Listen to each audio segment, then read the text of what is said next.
Messager de paix, il a donné sa vie pour la vie des hommes. Il vient, messager de paix, il a donné sa vie pour la vie des hommes. Il vient. Mes amis, bonjour. Les lectures de ce dimanche nous invitent à la joie. Pousse des cris de joie, fille de Sion, dit le prophète Sophonie.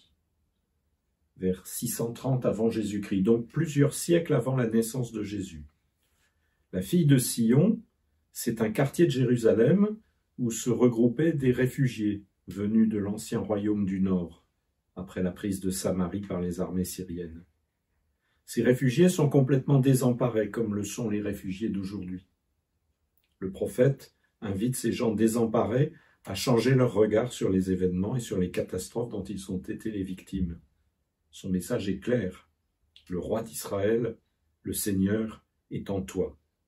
C'est une invitation à enraciner la joie spirituelle dans une espérance et une foi renouvelée.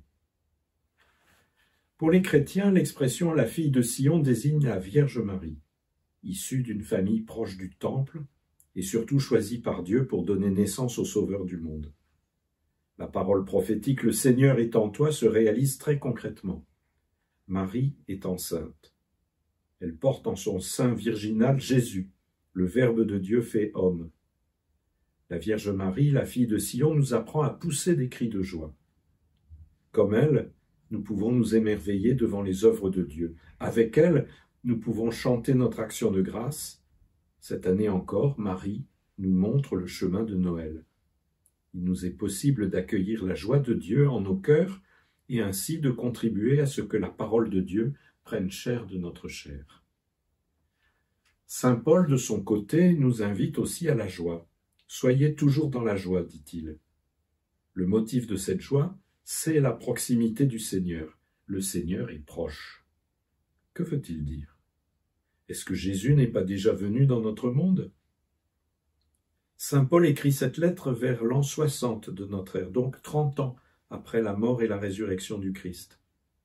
Alors, de quelle proximité parle-t-il? Il y a deux significations à comprendre. Si nous pensons au retour du Christ dans la gloire à la fin des temps, il est évident que nous n'avons jamais été aussi proches du jour du jugement. Nous qui disons à la messe, il reviendra dans la gloire pour juger les vivants et les morts.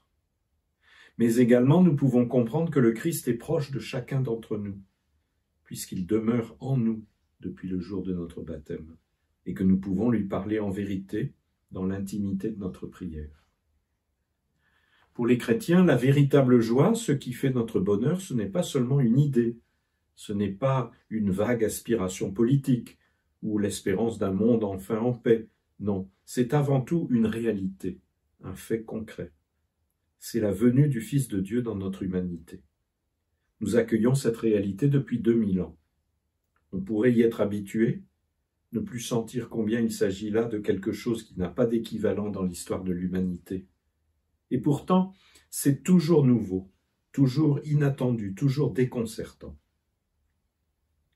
La prédication de Jean-Baptiste, telle que l'évangéliste Saint Luc nous la restitue, va dans le même sens. Jean-Baptiste invite ses contemporains à préparer activement la venue du Seigneur, à changer leur comportement, à vivre une véritable conversion. Le peuple était en attente, nous dit-il. Qu'est-ce que les gens attendaient? Sinon de trouver un sens à leur vie, une orientation pour leur comportement. Il y a là toutes sortes de gens, même des publicains et des militaires, deux catégories de gens qui n'étaient pas particulièrement bien vus. À tous, Jean-Baptiste propose un programme de vie adapté à leur situation. Mais il y a toujours un changement à opérer, dont la règle est l'exigence de la justice. Donc, pas d'égoïsme, pas de violence inutile, pas d'exaction ou de trafic.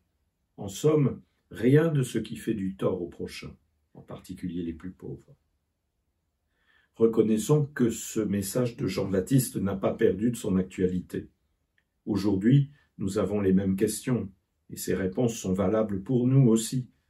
Sa prédication nous oriente clairement vers la perspective du jugement.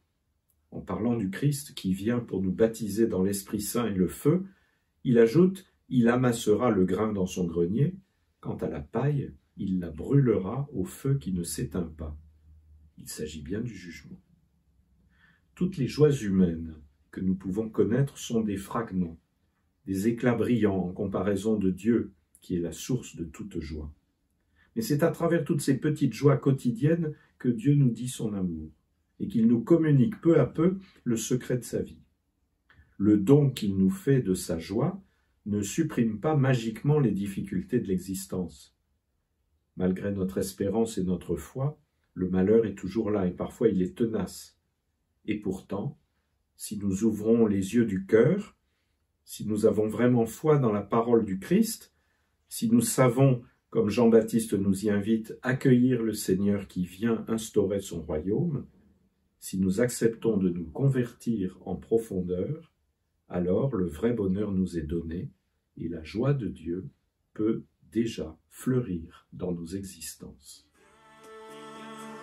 Messager de paix, il a donné sa vie pour la vie des hommes. Il vient, messager de